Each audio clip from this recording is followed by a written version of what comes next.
ನಾನು ಮಾಲಾ ವೆಂಕಟೇಶ್. ಲಕ್ಷ್ಮಿಯ ಪರಿಚಯ ಹೇಗೆ ಅಂದರೆ, ಇಬ್ಬರು ಪಕ್ಕ ಮೇಲೆ ಕೆಳಗಿನ ಮನೆಯಲ್ಲಿ ಇರೋಕ್ಕೆ ಹೋಗಿ ಲಕ್ಷ್ಮಿಯ ಪರಿಚಯ. ಅವ್ರ ಹತ್ತಿರ ಹೇಗೆ ಅಂದರೆ, ಅವ್ರ ಮಗ ವೇಣುವಿಂದಾಗಿ ನನಗಿನ್ನೂ ಹತ್ತಿರ. ಅವನು ಏಣಿ ಮೆಟ್ಲು ಇಳಿದು ಬಂದ ತಕ್ಷಣ ಕಿಟಕಿಯಲ್ಲಿ ನೋಡಿ, ಆಂಟಿ ಇನ್ನೂ ಅಡುಗೆ ಮನೇಲಿದ್ದೀರಾ, ಇನ್ನೂ ಕೆಲಸ ಆಗಿಲ್ವ, ನೀವು ಎಷ್ಟೊತ್ತಂಗೆ ಅಡುಗೆ ಮನೇಲೇ ಇರ್ತೀರಾ, ದಿನ ಇಡೀ ಅಡುಗೆ ಮನೇಲೇ ಇರ್ತೀರಾ. ಈಗ ಒಂದು ಸಣ್ಣ ಪುಟ್ಟ ಹುಡುಗ ಆ ಥರ ಮಾತಾಡ್ತಿದ್ದರಿಂದ ಅವನು ನನಗೆ ಹತ್ತಿರ ಆಗ್ತಾ ಹೋದ. ದಿನ ಕಳೆದಂತೆ ಲಕ್ಷ್ಮಿನೂ ಹತ್ತಿರ ಆದರು. ಆಮೇಲೆ ಹೇಗಾಯಿತು ಅಂದರೆ, ನಮ್ಮನೇಲೇ ಏನೇ ಆದರೂ ನಮ್ಮನೆಗೆ ಬಂದವರೆಲ್ಲ ಅಲ್ಲಿಗೆ ಹೋಗಬೇಕು, ಅವ್ರ ಮನೆಗೆ ಬಂದವರೆಲ್ಲ ನಮ್ಮನೆಗೆ ಬರಬೇಕು ಅನ್ನೋ ರೀತಿಯಲ್ಲಿ ನಮ್ಮದು ಒಂದೇ ಫ್ಯಾಮಿಲಿ ಅನ್ನೋ ರೀತಿ ಬೆಳ್ಕೊಳ್ತಾ ಹೋದ್ವಿ. ಎಷ್ಟೋ ರಾತ್ರಿಗಳನ್ನು 2 ಗಂಟೆ 3 ಗಂಟೆ ತನಕ ಎಲ್ಲ ಜೊತೆಲಿ ಕೂತು ಹರಟಿ ಕಾಲ ಕಳೆದಿದ್ದೀವಿ. ಆ ನೆನಪುಗಳು ಎಲ್ಲ ನಮ್ಮಲ್ಲಿ, ಅದೊಂದು ನೆನಪು ಅನ್ನೋದಕ್ಕಿಂತ ಅವೆಲ್ಲವೂ ಇನ್ನೂ ನಮ್ಮಲ್ಲಿ ಜೀವಂತವಾಗೇ ಇದೆ ಅನ್ನೋಕ್ಕೆ ನಾನು ಖುಷಿ ಆಗತ್ತೆ. ನನಗೆ ಅದನ್ನು ಜೀವಂತವಾಗಿ ಇಟ್ಕೊಳ್ತೀನಿ ನಾನು. ಅದೊಂದು ನೆನಪು ಅಂತ ಹೇಳೋಕ್ಕೆ ನನಗಿಷ್ಟ ಆಗಲ್ಲ. ಜೊತೆಗೆ ಲಕ್ಷ್ಮಿಯ ಒಡನಾಟ ಹೇಗಿತ್ತು ಅಂದರೆ, ನಾವು ಹೋಗಿ ಬಾಗಿಲು ತಟ್ಟಿದ್ರು ಲಕ್ಷ್ಮಿ 1 ನಿಮಿಷ ಬೇಕು.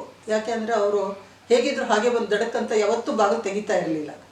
ಫುಲ್ಲು ಮೇಕಪ್, ಅವ್ರಿಗೇನು ರೆಡಿ ಆಗಬೇಕೋ ಅಷ್ಟು ಆಗಿ ಬಂದು ಬಾಗಿಲು ತೆಗಿತಾಯಿದ್ರು. ನಾವು ಬಾಗಿಲಲ್ಲೇ ನಿಂತ್ಕೊಂಡು ಹೋಗ್ತಾಯಿದ್ವಿ. ಲಕ್ಷ್ಮಿ ಮೇಕಪ್ ಮಾಡ್ಕೊಂಡು ಬಂದು ಬಾಗಿಲು ತೆಗಿಬೇಕು ಅಂತ ಅಂದ್ಕೊಂಡು ನಾವು ಅಂದ್ಕೊಳ್ತಾ ಇದ್ವಿ. ನಮಗೊಂಥರ ಅದು ಖುಷಿ ಆಗ್ತಾಯಿತ್ತು. ಅವ್ರ ಆ್ಯಟಿಟ್ಯೂಡ್ ನಮಗೆ ಅದು ಖುಷಿ ಆಗ್ತಾಯಿತ್ತು.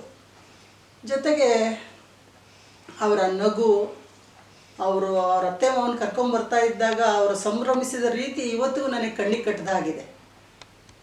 ಅವರು ಹೊಸ ಗೆಜ್ಜೆ ತೊಗೊಂಡು ಹಾಕ್ಕೊಂಡಿದ್ದು, ಅವ್ರು ಓಡಾಡ್ತಾ ಇದ್ದಾಗ ಆ ಗೆಜ್ಜೆ ಸೌಂಡ್ ಎಷ್ಟೋ ಸತಿ ನಮಗೆ ಇವತ್ತಿಗೂ ಲಕ್ಷ್ಮಿ ಬಂದ್ರು ಅನ್ನೋ ರೀತಿ ತುಂಬ ದಿನ ಆ ಗೆಜ್ಜೆ ಶಬ್ದ ತಲೆ ಒಳಗೆ ಇರ್ತಿತ್ತು.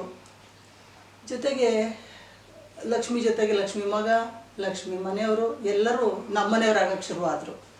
ಲಕ್ಷ್ಮಿ ಮಗ ನನ್ನ ಮಗನ ಜೊತೆಗಾದ, ಪ್ರಸಾದ್ ನನ್ನ ತಮ್ಮನಾದರು. ಹೀಗಾಗಿ ಅವರು ಒಂಥರ ಬೇರೆ ಸಪ್ರೇಟ್ ಆಗಲೇ ಇಲ್ಲ ನನಗೆ. ಅವರು ಒಂದೇ ಇದರಲ್ಲಿ ಬಂದರು. ಕೊನೆಯ ದಿನಗಳಲ್ಲಂತೂ ಅದು ಮರೀಲಾಗದಿದ್ದ ದಿನ. ನನ್ನ ಮಗನ ಮದುವೆ 1 ತಿಂಗಳು ಮುಂಚೆ, 1 ತಿಂಗಳು ಇರಲಿಲ್ಲ ಇನ್ನೂ. ಅಕ್ಟೋಬರ್ 3 ಮದುವೆ, ಆಗಸ್ಟ್ 12 ಇವರ ಕೊನೆಯ ದಿನ. ಆ ನೆನಪುಗಳಿಂದ ನಾನು ಹೊರಗೆ ಬರೋಕ್ಕಾಗಲ್ಲ.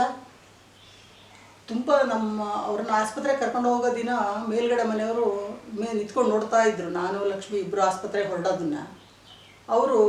ಅವರಲ್ಲಿ ಎಷ್ಟು ಜೀವಂತಿಕೆ ಇತ್ತು ಲಕ್ಷ್ಮಿನಲ್ಲಿ ಅನ್ನೋದಕ್ಕೆ ಅವ್ರು ಹೇಳಿದ ಒಂದು ಮಾತು ಸಾಕ್ಷಿ ಆಗುತ್ತೆ. ಆಸ್ಪತ್ರೆಗೆ ನಿಮ್ಮನ್ನು ಲಕ್ಷ್ಮಿ ಕರ್ಕೊಂಡು ಹೋಗ್ತಿದ್ರು, ಲಕ್ಷ್ಮಿ ಜೊತೆಗೆ ನೀವು ಹೋಗ್ತಿದ್ರು ಅಂತ ನನಗೆ ಅನುಮಾನ. ನೀವೇ ಪೇಷಂಟ್ ಥರ ಕಾಣ್ತಾ ಇದ್ರಿ.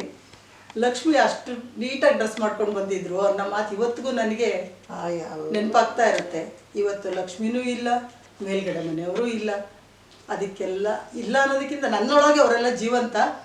ಆದರೆ ನೆನಪುಗಳು ಮಾಸದೆ ಉಳಿಯುತ್ತೆ. ನನ್ನ ಜೀವ ಇರೋ ತನಕ ಅವರೆಲ್ಲ ನನ್ನೊಳಗೇ ಇರ್ತಾರೆ ಅನ್ನೋ ಒಂದು.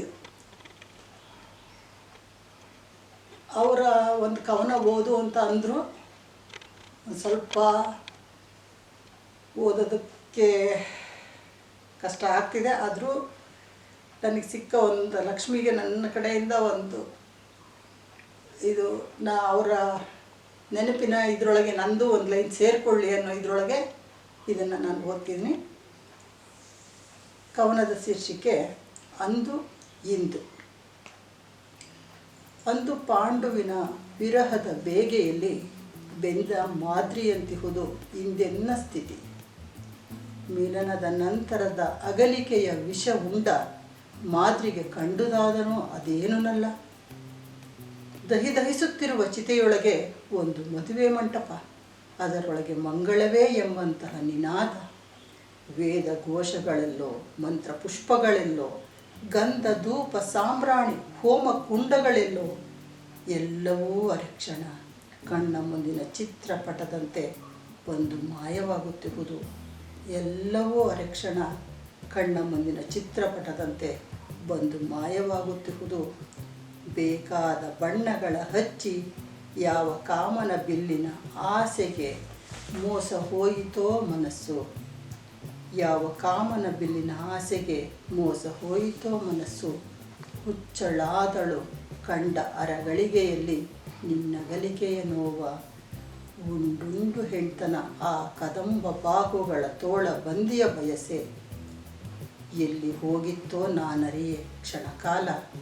ಕಾಲ ಗತಿಯ ದಿಕ್ಕು ಬದಲಾಯಿಸುತ್ತಾ ನಿನ್ನ ಸವಾರಿ.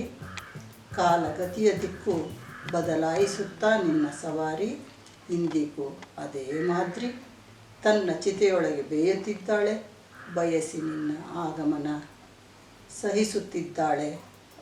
ಅರಿಷಡ್ ವರ್ಗಗಳನ್ನು ಸಹಿಸುತ್ತಿದ್ದಾಳೆ, ಅರಿಷಡ್ ವರ್ಗಗಳನ್ನು.